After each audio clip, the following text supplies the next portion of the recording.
Good afternoon, everyone, and Key Stage 1. It's me, Mr Beardsworth, and I have got a story for you today, and it is Katie Morag and the dancing class. Okay, so I'm going to read you this story. It's a super story, lots of fun, and I really enjoy Katie Morag books. So here we go. Remember, they live on the Isle of Struay. It was decided that it would be a good thing for the children on the Isle of Struay to have dancing lessons. Agnes, Faye, Sasha and the big boy cousins were keen to start, especially when they heard that Mrs Mackay would provide juice and biscuits at the end of each lesson. The boys chose tap and the girls chose ballet, but Katie Morag McCall said that she had better things to do on a Saturday morning, like getting a baccy on her mother's post office bike or checking the lobster creels with Nellie Beag.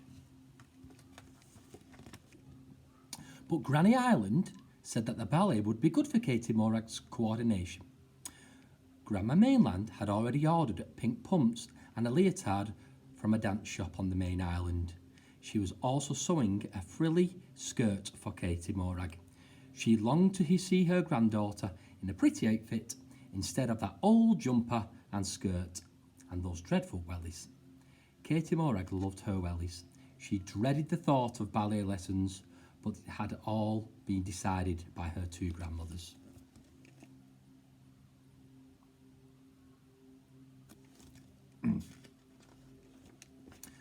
On the first Saturday, Katie Morag reluctantly put on her leotard. Grandma Mainland rushed into Katie Morag's bedroom waving a cloud of frills. "Oh no," thought Katie Morag. "But thank you very much, Grandma Mainland," she said. "Hurry up, don't be late. There is to be a dance performance on show day. You will look so pretty," said Grandma Mainland. Katie Morag headed unwillingly towards the village hall. It was boat day and all the villagers were at the pier, but all was not silent and deserted at the last house in the village. Nurse's gate was wide open and a flock of sheep were in the garden. They were barring delightfully as they feasted upon her lettuces. Katie Morag tried to chase them out, but every time they came back in before she could close the gate. After a long time and a lot of shouting, which she enjoyed, Katie Morag finally got the sheep out and firmly shut the gate. Katie Morag was late for her ballet class. On the second Saturday, Katie Morag decided to walk to the village hall along the shore. There had been a big storm in the night.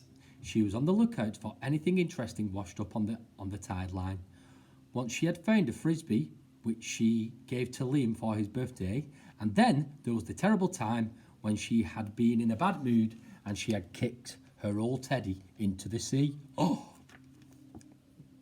She was so lucky to find him washed up 2 days later near Granny Island's house. This particular day, there was nothing special on the tide line, but Katie Morag just had to keep on looking. Katie Morag was very late for her ballet class. Goodness me, she is going to be late, isn't she? On the third Saturday, Flora Ann screamed all through breakfast. It being boat day, Katie Morag very kindly offers to stay with her until Mr and Mrs McCall collected the mail and supplies for the shop and post office from the pier. For once, Katie Morag didn't mind having to look after her baby sister. Granny Island was downstairs wiping the shelves in the shop and completely forgot it was dancing class day. Katie Morag didn't remind her. The boat was an hour late in arriving. Katie Morag was extremely late for the ballet class. She's doing it on purpose. So late that she missed the whole class. Agnes, Faye and Sasha had already gone home. The big boy cousins were putting on their tap shoes. "What is it like to tap dance?" Katie Morag asked. "It's like playing the drums with your feet," replied Hector, Archie, Dougal and Jamie and Murdo, clacking the metal-studded toes and heels of their shoes on the floor. "What a noise!" Katie Morag copied them with her wellies, but the sound was like a wet fish flapping in the bottom of Nellie Beag's boat.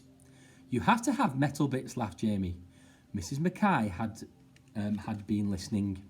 Would you like to come to tap dancing, Katie Morag, instead of ballet? I'm sure Grandma Mainland wouldn't mind and would get you some shoes. Katie Morag desperately wanted to say yes please, but she couldn't possibly ask Grandma Mainland for some more dancing shoes.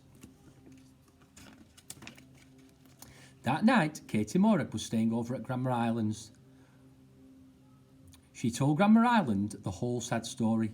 Take off your wellies, sighed Grandma Island sympathetically, and have a rest by the fire. Katie Morag looked at her wellies. All they need are a bit of metal. Granny Island suddenly started rummaging in her cupboard. She held up a pair of dusty old leather boots. My old tackety boots, she said. Silly Granny, scoffed Katie Morag. They are far too big. But Granny Island was levering the metal tacks from her shoes and soles and hammering them into the soles of Katie Morag's wellies. Sorry, someone just come into my classroom there. On the fourth Saturday, on the dot at 11 o'clock, Katie Morag was the first at the door of the hall. Mrs Mackay said not a word about the rather unusual tap shoes. What are you like, Katie Morag, said the big boy cousins. But Jamie laughed. She's like she is, said Kate. She's Katie Morag. Katie Morag worked really hard to catch up on her cousins' rehearsals, and she had already started to get ready for the dance performance on show day. Mrs Mackay made them practice their routine over and over again. On the evening of the dance performance, the Islanders packed into the village hall.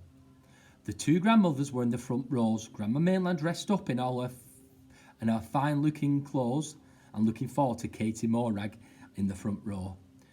Grandma Mainland was so disappointed when she saw Katie Morag wearing her old jumper and skirt and those dreadful wellies on the stage. But when Katie Morag danced perfectly in time with the big boy cousins and even did a solo in her tackety wellies, Grandma Mainland had to admit that she was extremely impressed. Katie Morag was equally impressed by her ballet performance. Agnes was Aladdin in the blue satin bolero and baggy trousers, and Sasha was Princess Jasmine in a purple silk. Faye performed high wild kicks as the genie coming out of the lamp. At the end of the wonderful evening, the lady artist thanked Mrs Mackay for all the hard work and gave her a bouquet of flowers specially ordered from the mainland. And I would like to thank all the dancers who worked so very hard, said Mrs Mackay. Katie Morag worked the hardest of them all. After, Katie Morag apologised to Grandma Mainland for not telling her about the missing ballet lessons and how she really liked tap dancing. Then she said, but Grandma Mainland, I think I would like to go to both classes next year. Grandma Mainland smiled and gave her lots of kisses. Maybe she would see Katie Morag in that frilly skirt one day after all. And Luke, said Katie Morag brightly, the ballet shoes I didn't use this year won't be wasted. They will make cosy liners for my wellies in the winter. The end. That was Katie Morag and the dancing class. Bye, guys.